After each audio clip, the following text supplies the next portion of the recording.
What's going on, everyone? It's Helen Yee with Eyes on the Game. Now, UFC 207 is this weekend. Actually, it is on Friday, December 30th, with obviously the weekend being New Year's and New Year's Eve. But it's a special treat heading into the New Year's. It's headlined by the main event, which is the return of Ronda Rousey, who will be fighting for the title against current champion Amanda Nunes. But I think, in my opinion, that there's a fight that may be so far the most exciting fight and could be fight of the night. The co-main event between Dominick Cruz, the UFC bantamweight champion, and the challenger, Cody Garbrandt, who is actually joining me on the line right now. What's going on?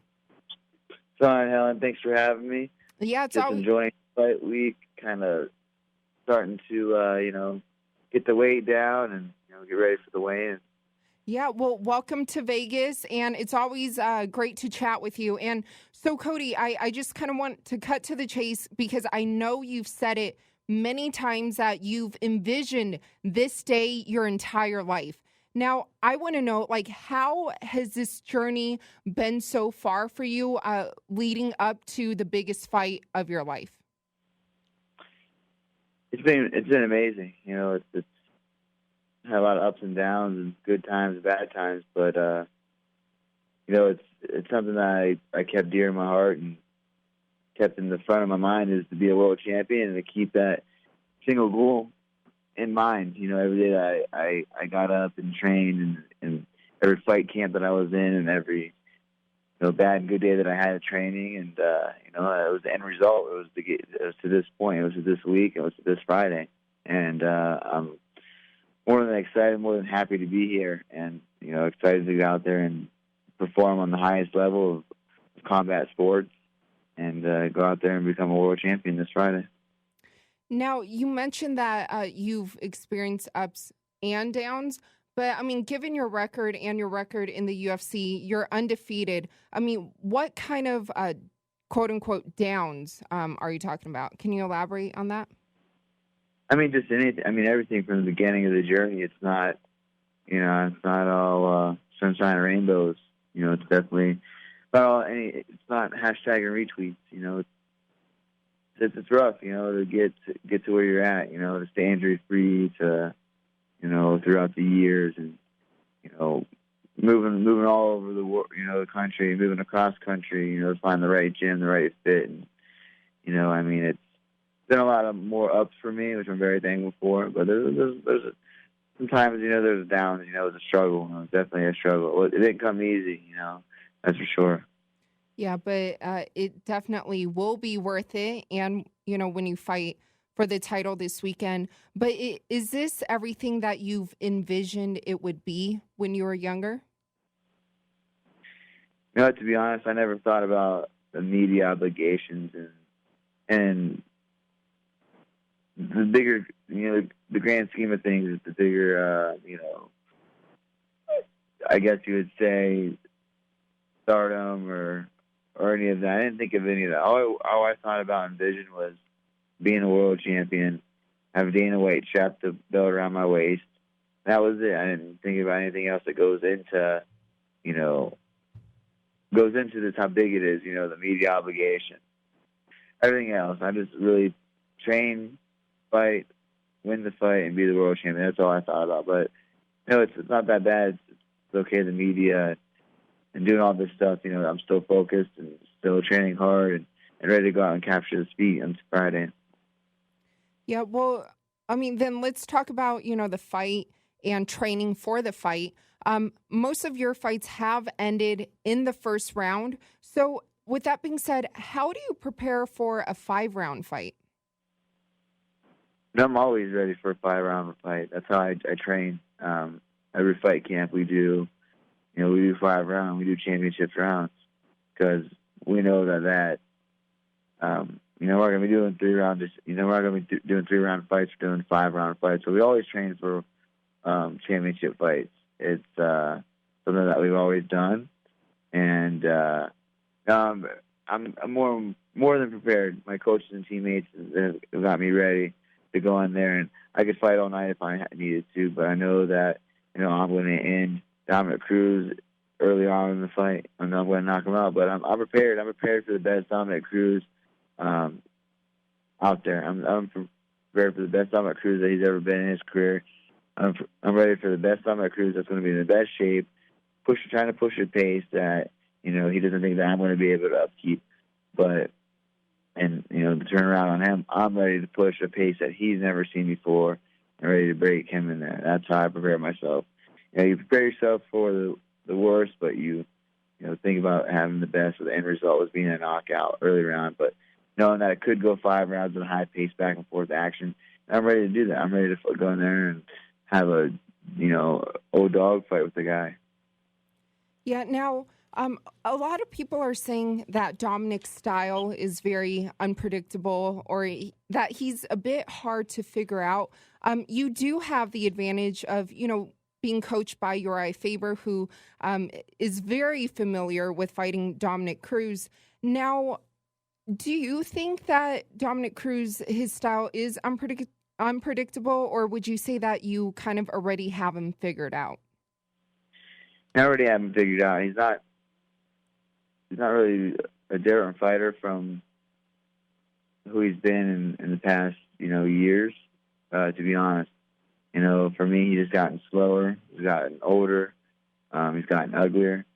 But that's the thing. I don't think he's different. I mean, he has the same foot patterns and strikes. And, maybe he's added a little bit of tools to his arsenal, but not too much. Like myself, I'm still growing in the sport, every facet of the sport. But, yeah, I mean, if you look at it, he's unorthodox, and he's that. And the fighters that he's fought haven't been able to really cut up the cage and really find that step above him to beat him. But I'm supremely confident in my skills and my game plan and my speed and power, and my heart to take over this fight and get this win. Now, you did say that you are looking for a finish, and like I mentioned before, I mean, many of your fights do end in the first round, and it always is a finish. It's always very exciting. But what do you have to say to kind of like the doubters who are saying that, oh, Cody's only looking for a finish and he's predictable? That's what a fight's about. A fight, to me, is going in there and getting the finish, not going in there skating off on split decisions. And a fight, I don't really think, should have a time limit. And the fight should go until the man either wins the fight or, is knocked out, choked out. There should be no time limit in a fight. For me, that's how I feel. So, I'm not predictable in that I just go in there and knock out. I go out and knock out guys. Anyone can go in there and dance around and win a decision and kind of just get a win that way. Go out there and knock someone out.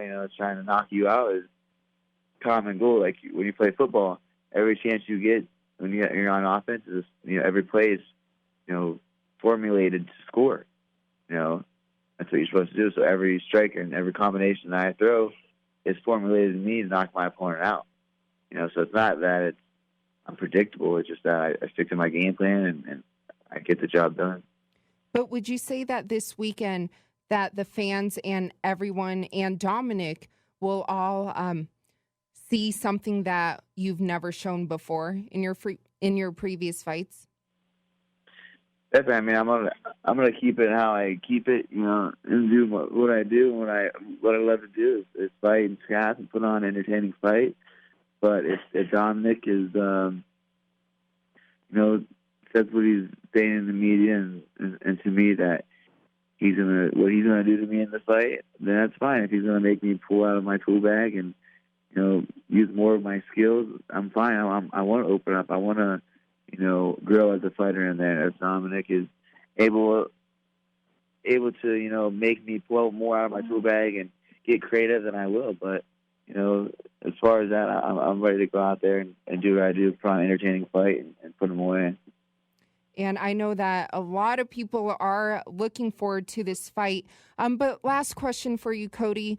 How before you kind of did talk about the media obligations and having to promote this fight and UFC 207. What do you think about Ronda not really doing any media leading up to this weekend? I guess there's favors for everyone. It's, I don't know. Kind of think that it's. Do you think that she would have to, or she, should?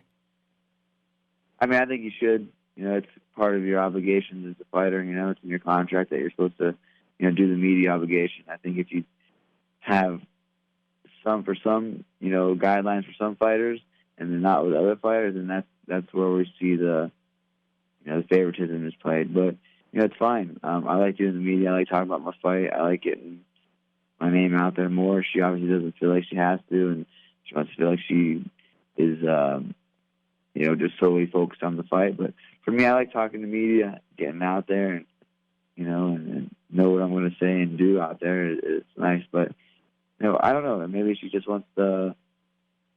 After a year off and after a loss, maybe she just wants to get away from it all and do that. So I don't know.